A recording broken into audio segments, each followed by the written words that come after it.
Madam Chair, I'm here this morning to give answers to the members of Parliament that were posed in the first round of the public meeting on the draft budget 2024.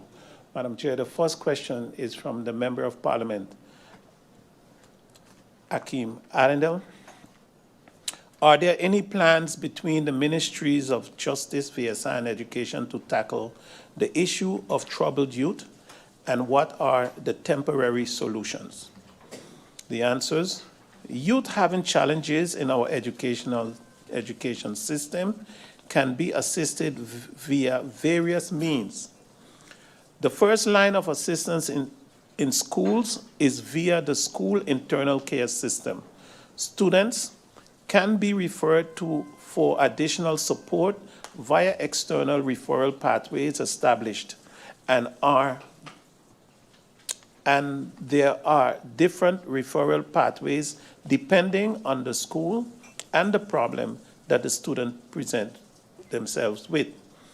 One of the referral pathways is the referral by the school care team to the Student Support Services Division. There are discussions taking place at the moment with the various ministries to come up with structural interventions on a more short-term situation. The following question is from Member of Parliament Miguel. Can each ministry provide a current update on the status percentage of financial commitments fulfilled for all of their CAPEX projects? Honorable MP, through you, Madam Chair, the update on the status percentage of financial commitments fulfilled for MECI's CAPEX will be presented in writing to the Honorable Member of Parliament and also the other members of Parliament. The following questions are from Member of Parliament De Weaver. 12 million to construct Charlotte Brookson will be done by government. There is a plan for expansion of John Lamini Center where there can be a performance art.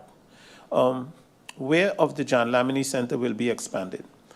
To the Member of Parliament, through you, Madam Chair, the John Lamini Center will expansion, the John Lamini Center expansion will encompass a second floor and will function as a multidisciplinary art center.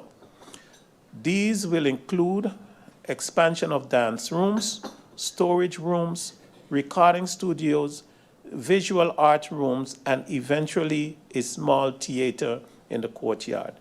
The architectural designs will be submitted to Parliament for your viewing. This will allow the honorable members of Parliament to have a visual impression of the future expansion and ultimately the building. And Madam Chair, I think this is something that was long awaited and will serve a good purpose in this community. The following question is from Member of Parliament Marlin. Can you elaborate on the subsidy for the Olympic Committee? The answer: the subsidy can be issued to the St. Martin Olympic Sports Federation. I think it's the same committee we are talking about. Once the requests have been submitted and the process for subsidies has been followed and approved, the subsidy will be provided. The following questions from Member of Parliament Roseberg. Shocking to see no mention of prevention programs or initiatives surrounding school fights. With the constant increase in the number of school fights, but that the ministry is waiting on one, seeking clarification what is currently being done with UNICEF NL. On a follow-up to the answer given to the first question by MP, to the first question of MP Akeem, this year through a collaborative effort with UNICEF NL, technical assistance is being provided, and the ministry is embarking on a comprehensive plan aimed at violence prevention. The key initiatives to be undertaken include initiating stakeholders mapping, developing a draft strategic communication strategy, and the rolling out of a test pilot in selected schools. The ministry is currently in the initial phases of these endeavors, having recently contracted a consultant in March, the first week of March also actually. This signifies a proactive step towards addressing violence prevention in education settings, demonstrating the ministry's commitment to fostering safe and nurturing environment for all students. The following question: has the minister or the ministry ever looked into the concept of brede buurtschool, broad neighborhood school? Various organizations work together with the schools and parents in the development of children. A broad neighborhood school is therefore an ideal concept for spontaneously connecting with child's learning process with his or her living environment, and aimed at conscious recruitment of children with attention to the disadvantaged groups. The following answer: the ministry has conducted a thorough examination of the brede buurtschool concept, also recognized as community school, which we talk about in the budget. Basically, it's the same thing. Originating in 2007 with funding from the USONA Poverty Alleviation Project, the community school project signifies a multifaceted approach to education, offering an array of after-school activities such as diverse sports, tutoring, homework assistance, and a spectrum of art programs. It specifically targets vulnerable children. Furthermore, primary school students enrolled in the community school programs seamlessly integrate into the regular day program at their respective schools during morning hours.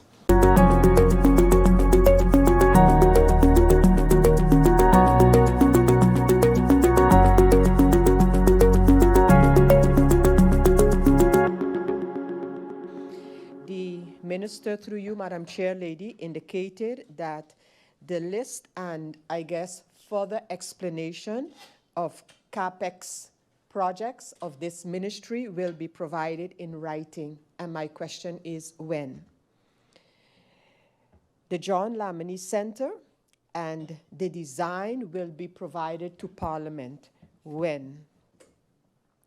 The community school program is something of the private school boards, and the minister mentioned that the Orania School PTA has a community program, a community school program, and the Orania School PTA. And then I believe the next public school mention where there is such a program is the Marie Genevieve de Weaver School. And so my question is, what about the other public schools where it pertains to the community school program? The minister, in presenting some of the things that the ministry has done, referred to his position, very clear position, on the issue of training and paying, amongst others, coaches. And the minister said, we are on that track, and encourage the incoming government to follow suit. Could that track be explained? So what exactly has happened on the track towards paying coaches? What has been done thus far? Where does an incoming government supposed to pick it up? Where exactly? Madam Chair Lady, the matter of the school feeding pilot, the minister indicated that was something done by the VSA ministry, which I will ask that minister about. And Madam Chair Lady, I got up to interrupt the minister's speech with respect to the item in the CapEx budget of the Ministry of Education, Culture, Youth, and Sport as far as it pertains to the Charlotte Brookson Academy and the amount proposed in the budget for an investment for a new campus for CBA. And let it be clear, Madam Chair Lady, in my first reaction to this proposal, I made it very clear. In fact, I think, looking at what has been presented, that outline for that new campus in all its details as having been presented in the budget of the government is one of the most detailed projects throughout the budget, including projects of government, where we have not seen these kind of details. That's not the issue, for me at least. It's not the issue whether it is a good plan or whether it is a necessary plan. I am asking the government through you, Madam Chair Lady, what is the basis of the arrangement? Not I only asking it, I am asking the questions that I get. And I can't answer but say the same thing like I said to the minister. It's a beautiful plan. What is the arrangement with government? Is government deciding, has government decided this plan is a good plan? We need a high school that includes the matter of the performing arts, etc. And because the government cannot create one on its own, we are going to fund a private institution to do this. It's not a loan, the government stated. So is that the premise? And the legalities, because that's where we're going to get stuck. And that's where persons are going to be disappointed when they see a budget approved or not by Parliament to include such a project and the project cannot materialize. Madam Chair Lady, let's make it clear.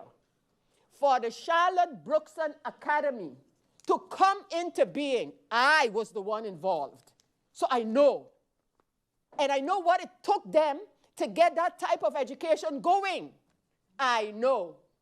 So I'm asking, don't let's put things in this budget to be approved by Parliament when we don't have an idea how it's going to be arranged. When we don't have an idea how we're going to get it happen. Of course, the desire is there. And what I realize that I too am doing because of the transition phase that the government is in right now. I am putting things out into the universe, as we would say, because I would like to see them happen.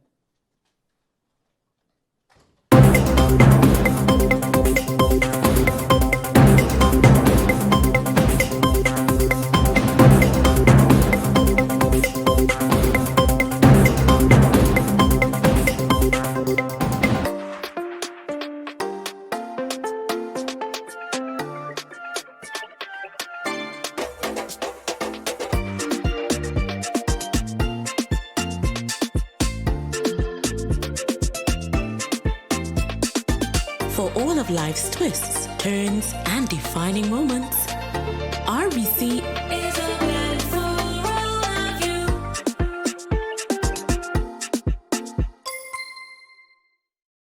SXM, your social and health insurance. SXM, your social and health insurance. Are you SXV insured? Do you have a valid medical insurance status? SXV is cardless. Request your My SXV account today and enter the virtual office of SXV. Go to sxv.sx and sign up now. SXV, yeah, your social health insurances.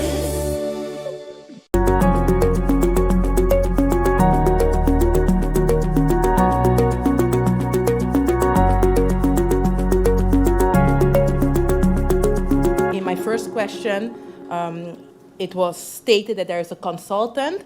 I would like to know which consultant and why wasn't this mentioned before because I have been asking questions in regards to the number of school fights and what is being put in place. And now all of a sudden there's a consultant. So I would like to have clarity in that matter, and also want to know why isn't this handled internally and together with the other stakeholders, such as the Justice Ministry and VSA. It seems, Madam Chair, through you, that there is no urgency in regards to this topic, and it's not being taken serious. So therefore, I will be coming with an amendment in regards to this matter. Other than that, I would like to have clarification also, or see if the conclusion that I'm making through you, Madam Chair, in regards to the school hair policy, based on the answer of the ministry, can I then conclude that the ministry is of the opinion that there shouldn't be any stricter, that the ministry shouldn't play any stricter role in that matter, seeing that the education is compulsory, so that basically the ministry states that the school boards that receive subsidy can do as they please based on the policy that the parents sign, and that the ministry does not have any role in that? Is that the correct conclusion? Please clarify.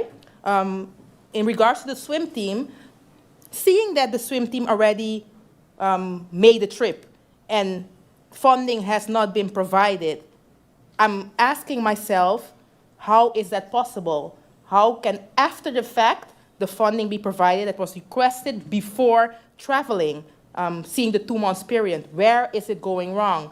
And when will the ministry get their act basically in order to make sure that in the 2-month period, the subsidy will be provided, so that the swimming team in this example should not rely on outsiders for sponsoring, because at this moment they receive sponsoring from others to be able to travel. In regards to my question in connection to the priority list and what the plan is of the ministry in connection to the special need policy, I understand, and it has been mentioned several times through you, Madam Chair, that the future minister will decide his or her directions.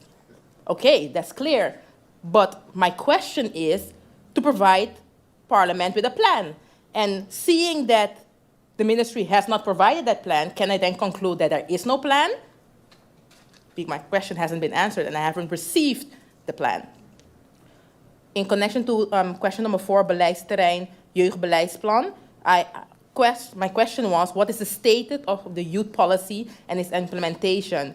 Again, I was referred to you, Madam Chair, to a 10-year plan, and basically the rest of the questions were not answered. Again, why are my questions not being answered? It's not if it's important to the ministry or not, but instead of referring to a 10-year plan, can my questions be answered? Or is this again because there's no written plan in place? Because else I would or at least receive the plan, or my questions as being detailed would be answered. Those are the clarifications for now. Thank you.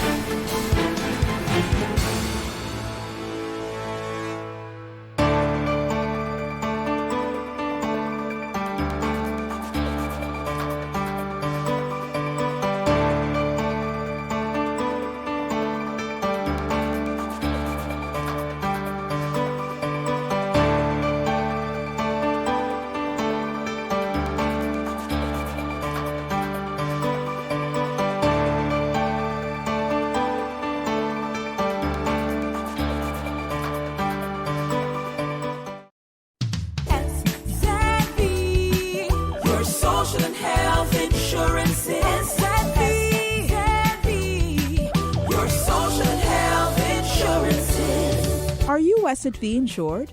Do you have a valid medical insurance status?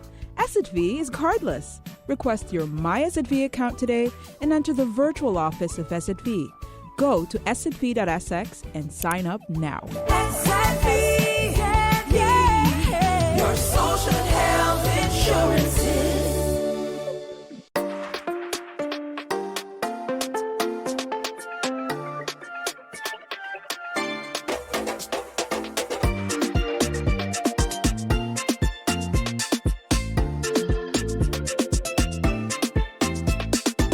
For all of life's twists, turns, and defining moments, RBC is a blend for all of you.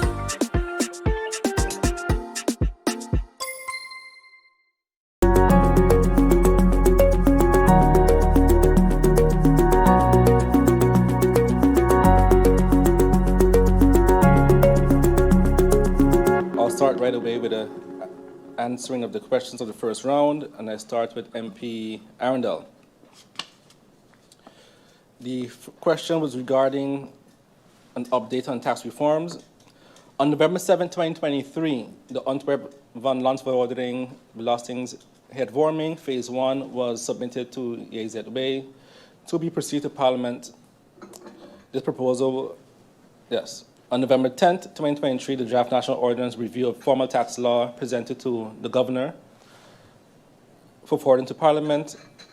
The Working Group Tax Improvements is drafting a one-sided regulation preventing double taxation. An external party is drafting several legislative products to be reviewed by the Department of Fiscal Affairs. That's a brief update on the tax reforms. The next question was regarding 42 million guilders increase in collections and ATS.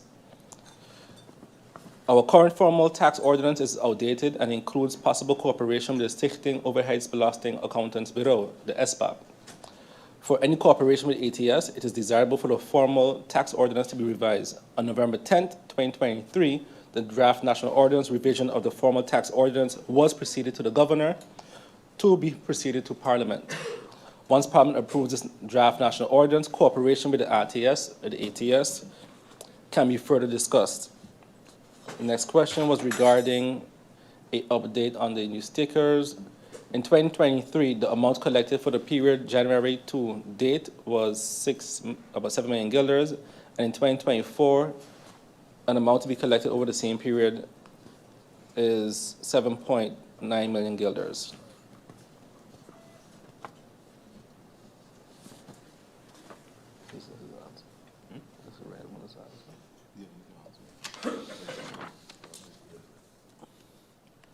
The next question was regarding the tax-exempt structure company and why was the structure removed. On August 5th, 2021, the OECD Forum on Harmful Tax Practices, also known as the FHTP, decided that the preferential regime on tax-exempt company, as referred to in Article 1A, Paragraph 1, Subsection F of the National Ordinance on Profit Tax, contains elements that are considered potentially harmful due to ring fencing, shielding the domestic market from a tax-advantageous regime accessible only to offshore companies, and the lack of substantial activities. To prevent the tax-exempt company regime from being added to the international list of harmful regimes, considering this, a draft national ordinance amending the profit tax will as soon as possible be submitted to essentially abolish the relevant tax-exempt company regime. Due to a delay in the legislative process, St. Martin was not able to fulfill its commitment within the agreed timelines. The OECD has urged St. Martin to abolish the regime without further delaying. Against this backdrop, a notice was published on November 3rd, 2023, containing an announcement of the impending abolishment of the exempt company regime to ensure that effective from that date of publication, any new application for the regime will not be exempt company regime to take retroactive effect from that date. And now move on to the questions from MP Mingret. Could the Ministry provide an update on the status of the percentage financial commitment fulfilled for the capital expenditure projects? This is a commitment for the new ERP system with a total commitment of about 4.5 million guilders MP. And I'll move on to the questions by MP Gums. MP Gums' question was regarding the divestment in Wenair and the Moody's and the reinstatement of Moody's. We have strongly considered the possibility of resuming Moody's services, but no definitive decision has been reached.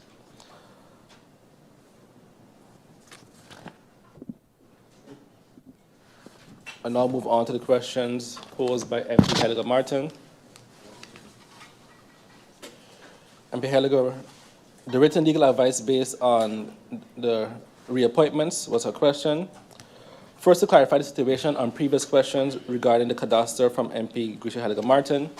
By my letter with reference, yes, I want to clarify that MP Helga Martin mentioned that she sent a letter, I believe in July or August, and I want to clarify that we did send a response to Parliament on the 14th September 2023. So that was submitted to Parliament. So just want to correct that statement.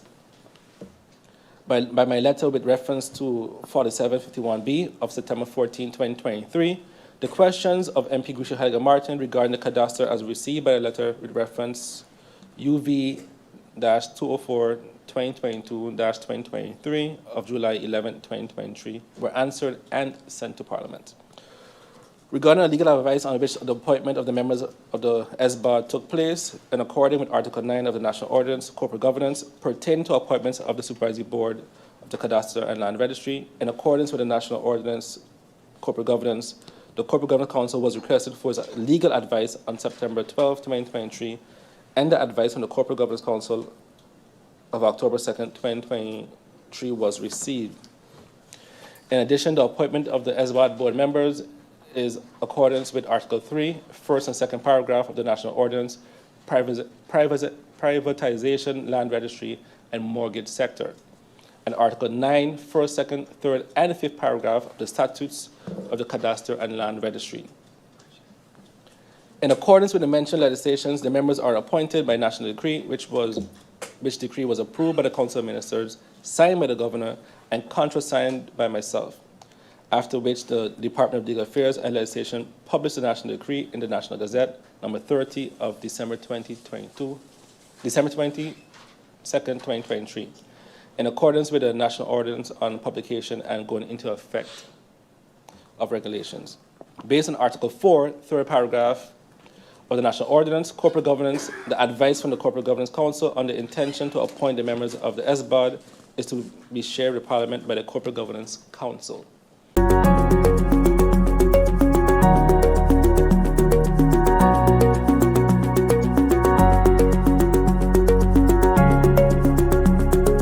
On Saturday, the tarmac of L'Espérance Airport in Grand Cause was illuminated by the distinguished presence of the minister, accompanied by his team for a significant meeting with the local officials.